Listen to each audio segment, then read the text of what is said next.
So we have Luna here too to give us some answers. She looks directly into the camera. All right. So we'll continue with our conversation that we were having before.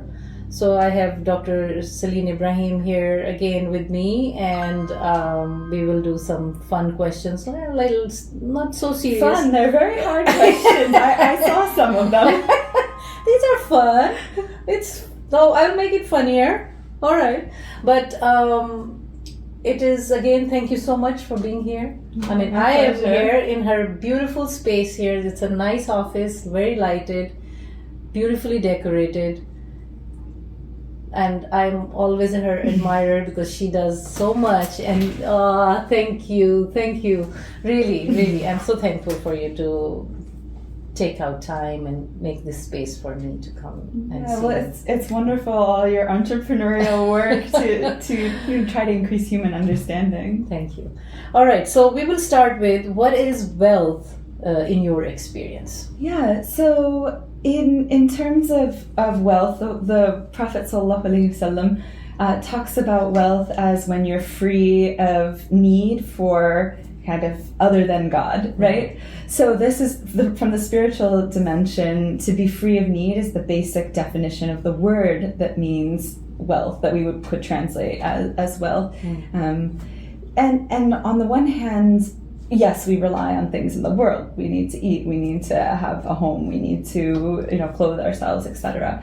But we use these things as just vehicles to achieve a higher purpose. Sure. And so, we could have, maybe we have a lot of money, but it just gets wasted in things that don't derive benefit. Mm-hmm. So I think there's, wealth, true wealth is the resources that you can use to benefit you. Mm-hmm. And in an Islamic framework, benefit is about deriving actions, doing actions in this world that can then benefit you in an ultimate sense, like raise your character, elevate the state of your heart, deeds that can continue to produce good effects for people around you. So the most beneficial of people in Islam is the person who benefits other people the most. And so when we think about wealth, we think about what derives benefit, whether it's this long-term benefit, meaning like for beyond the life of this world, or whether it's benefit in an immediate sense that I'm not hungry, or I'm not cold, or in the winter, or these things. All the material benefits that we have, or protection, I guess. Mm-hmm. Yeah.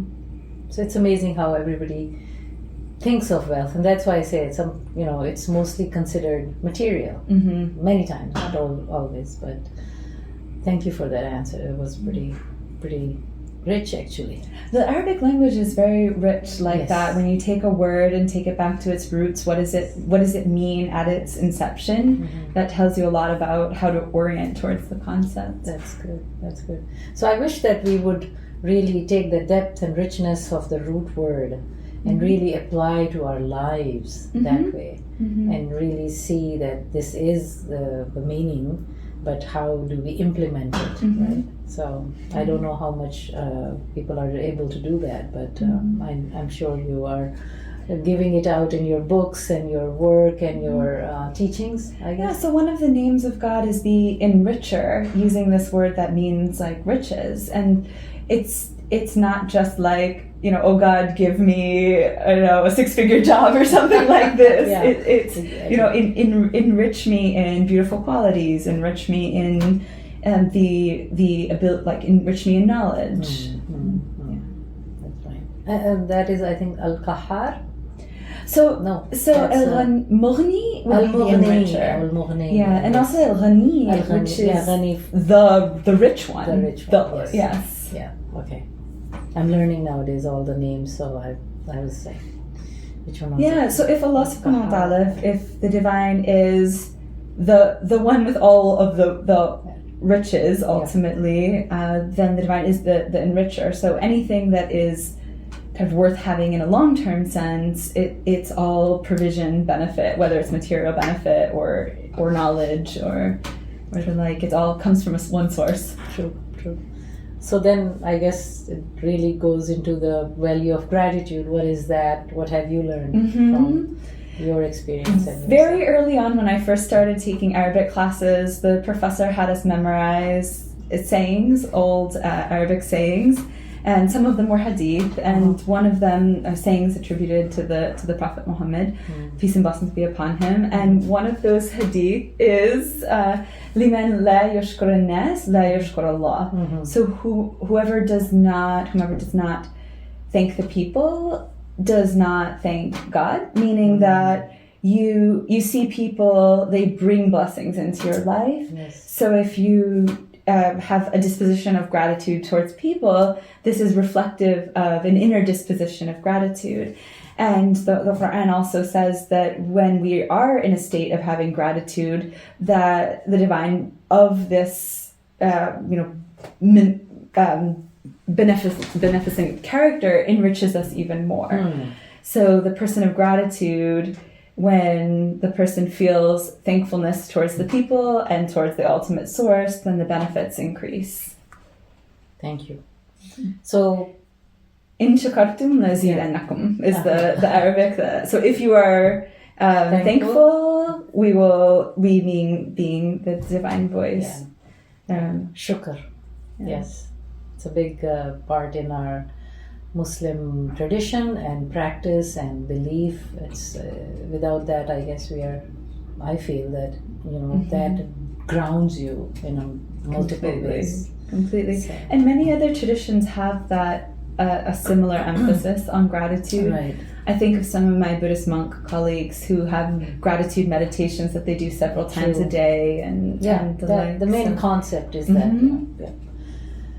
But to be thankful in all circumstances. Yes, exactly, because in the hardship times, there's learning, there's relief from the hardship, produces a tremendous amount of gratitude. Right. So yeah, definitely, in all states. Yep. So value of time? Yeah. How is that for you? There's another Arabic phrase, and this is the concept that God created time, and it's a unifier for all the people, rich or poor or young or old. We still, a day is a day for anyone, right? And how much benefit can we put in a day? And it doesn't mean that we're constantly busy, although many of us are very busy, but it's, you can derive benefit in, for instance, as a Muslim, reading Qur'an or contemplating the beauty of nature, or right. So it doesn't mean good use of time is not limited to kind of a Western notion of efficiency and productivity. It's purpose and aligning the way that you spend your time with what your purposes ultimately are is I think part of what Islam trains you to do. See, everybody answers all these questions differently. That's why I ask. Yeah. Very nice. Very, very comprehensive, rich answers to these questions. So yeah, you must be very good, in my view, and I'm sure you know that because you do it, organized in your time because you teach and you have home and take care of so many things, so many projects. So the value of time for the person who's really busy is very important, I guess. So yeah, and there's many things that I think we all do that are actually we have a concept of wasting time, meaning that you didn't derive benefit from the activity that you were engaged in. So part of, I think, the reflective practice of Islam is saying, what activities do I derive the most benefit from, and what activities don't give me any benefit.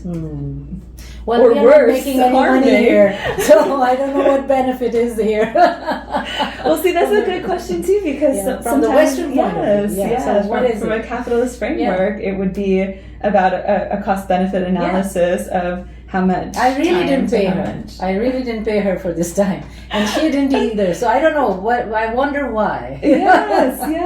Well, I think to me, the more that you reflect, on questions of life purpose, the more, I think, in terms of time, the more we spend the time to reflect on questions of life purpose, the more clarity we get. And it's the same principle in other areas. I teach paper writing. If you take some time at the beginning to really focus on the goals, make sure that your research question is a good one, then you end up with a better product. And the same is true of life, I think. If you take the time to think about what is your purpose? Why are you here? Why do you exist in a body? So that was my next question also, when she's stealing it before I have let's go to the next question. First, I will ask you about the environment. Like how, from your understanding, from Islamic perspective and from the world we are living in, how important is environment for you? Yes, it's difficult because as modern people we engage in conveniences and travel and all types of things that do have a direct environmental cost to them. And so I try to think about my own kind of environmental ethic or my own responsibility in this regard as trying to balance out some of the ways in which I use products that go in landfills, but then maybe I also do other things like try to grow some of my own food and not use pesticides that kill pollinators or things like this. Right. So you do watch for that. Yeah, because I am think on we it also. all need to, and it's not a matter that we expect that everyone is perfect, but that we demand our wider societal structures to have some accountability in terms of how resources are used. A big issue that I've been working on lately is the issue of the injustices done to native populations, and oftentimes this constitutes things like taking away native land, stripping the land to do mines that permanently destroy the flora and fauna. In the US, we have many species that are going into severe extinction, you mean? Yes, that their numbers are declining so much that they're in danger of extinction. So, endangered. Endangered. So it's a crisis that faces us all. And so it's not that I can just fix it by recycling, right? Like this is a huge change of consciousness that needs to happen amongst human beings as a collective. True. Like in our daily lives, like how, like even using the clothes, what kind of clothes and how much do you throw away and all that, because it's not one thing other than the paper stuff and recycling and all, but how are we eating, right? I feel that fasting is very much connected to the environment we are living in, like we reduce our intake and how much are we doing it weekly. To use it as an instance to think about consumption. Exactly. So from that angle, so I will be talking about that, but I that reminded me of, like, do you fast on those white days and also Monday, Thursdays? Yes, I wish I could do a Monday, Thursday fast. That would be lovely, but that's something to maybe aspire to and work in. The interesting thing about the pillars of Islam is that there's a basic minimum for like a minimum guideline, and then you can increase it to a certain amount. So if we think about the first principle, which has to do with remembering the divine nature and putting praise on the Prophet, we can do that as much as we have, energy bandwidth walking from one building to the next, one activity to the next, when we're sitting in meetings. Yes, true. So the praying, right? There's all these occasions that you can add if you've already 5 daily prayers is very challenging for a modern person. Yes. But if you've managed to make that a consistent feature, you can always add the second layer tier, which is the prophetic practice, which is a bit more, right? And so the same is the case with fasting. And we're actually not supposed to fast. We're not supposed to fast so much so that we become weak and able to do other things as well. So it's a balance. Yes, which is also our tradition, to keep balance of everything. And so some people even do an every other day fast. I don't know many people who do that. I know at least one person who has had that as a practice. But that's about other than the Ramadan fast, and then outside of Ramadan, every other day. I haven't personally heard or experienced people recommending to fast more than that. There are some cases where a 2-month fast is prescribed in Islam for certain, as a way to make up for certain deeds. Yeah, and also for the health purposes, I would say. I know some people who fast, but if somebody has a routine like you, it will be really not, because you don't need to, other than the 5 prayers and the Ramadan and once in a while, however you adjust to the rest of the year with the fasting routine. I know many women who are at home, right? They're homemakers, or they're not challenged with their, daily work so much. They are able to. Okay, generally I have heard them doing it, or women who get little menopausal or older. So that's what I will be talking about, and I've been talking about how it benefits health. In fact, perimenopausal and menopausal women should fast. It will help them. Wow. So it depends on your job and which stage and age you are. I feel that it all also depends, like how much. One is that mandatory, and then it is like how you can take care of your other issues, health issues or routine issues. And the Prophet ﷺ describes fasting as like a shield too. Yes. So it shields you from other. So for instance, if you're fasting, you can't crack your shield by getting angry, or you can't. Exactly. So there's a psychological dimension of fasting too, where you're remaining in a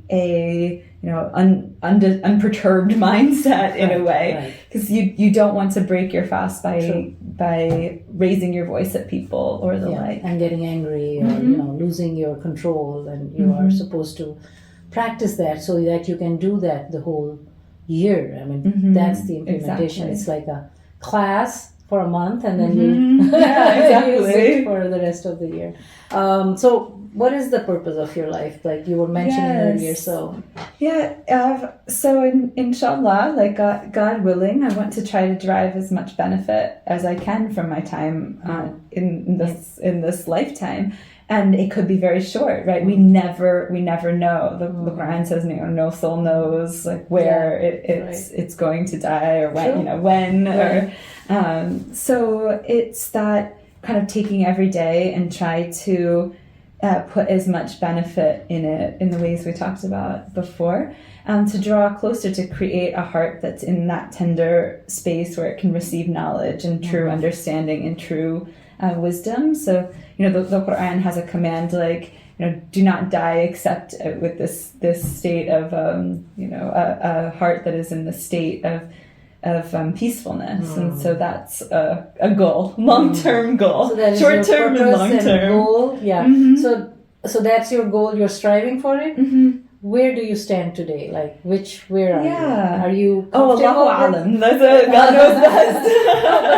But as a person who is striving for that and who is thinking, how do you do with this temporary, that we are temporarily here. We don't know how is it going to be. But does that at this stage saddens you, or are you in a better prepared position? Like, okay, I understand. I mean, it's like obviously we are not supposed to wish for that. Exactly. But we should be. Exactly. And preparing for it mentally, psychologically, in terms of doing things now that we don't want to put off. Alhamdulillah, sometimes when I'm working on a book, I tell those people around me, this is exactly where you find the book on my computer, so that if I would pass away, please make sure that this book goes out. So those are the kind of things I think I trying to psychologically prepare for. But, God knows best when our time is. So hopefully it'll be, inshallah. We say, may Allah make the best of our days, the best of our days, the last of our days, meaning can we keep getting better and better in our character, in the state of our psychological, spiritual beings. The heart should be at peace. That's, I think, what I have learned. Sukoon is the Urdu word, and I think Sakina is in Arabic. So I think that reaching that really helps, and that removes our anxieties and that anxiousness, because that can itself cause so much. So that's another for another time. we can delve into that. So, any message of hope before we? This is the classic message of hope. Well, I'm not a person who enjoys the winter a whole lot. So my message of hope is that the spring is nearly here in New England. Okay. And I know that because the Trader Joe's has started selling daffodils. So my hope was that really last looking night for it. I got daffodils. And I know the spring is coming. Oh, okay. How's that for some That's hope? very good. Very good. Very good. So yeah, but we don't want to her to move from New England also because. Okay. Hopefully I will always have deep roots in New England. Yes. But you can always go and come back, to have a break. So my last question. No. Yes. We're not done. You forgot my last question? How can you What lights you up? Yes, what lights you up? What lights you up? she Daffodils. I have a one-word answer for daffodils. What lights you Bright up, really? Yellow. They just nice. say I'm here. It's their happiness. They're pure. They just give off this beautiful radiance. Nice. So that's what lights her up. The Yes, daffodils. What color? Is there any particular color? I usually see them in yellow, but okay. there's orange and white too that sometimes But you gets like in the there yellow as ones? well. I like the yellow. I like them all, but the yellow really says to me it's spring. It's spring. Well, I hope you enjoyed our conversation and our time together. Please do leave a comment or two. And I will leave her information. She's amazing. You need to learn about her work, about her books. Please get to them. You don't have to be a Muslim to learn from a person who is doing a lot in interfaith work and other, other works that she does. So. Thank you again. Well, thank you. Shukran. Thank you so much. Masalama.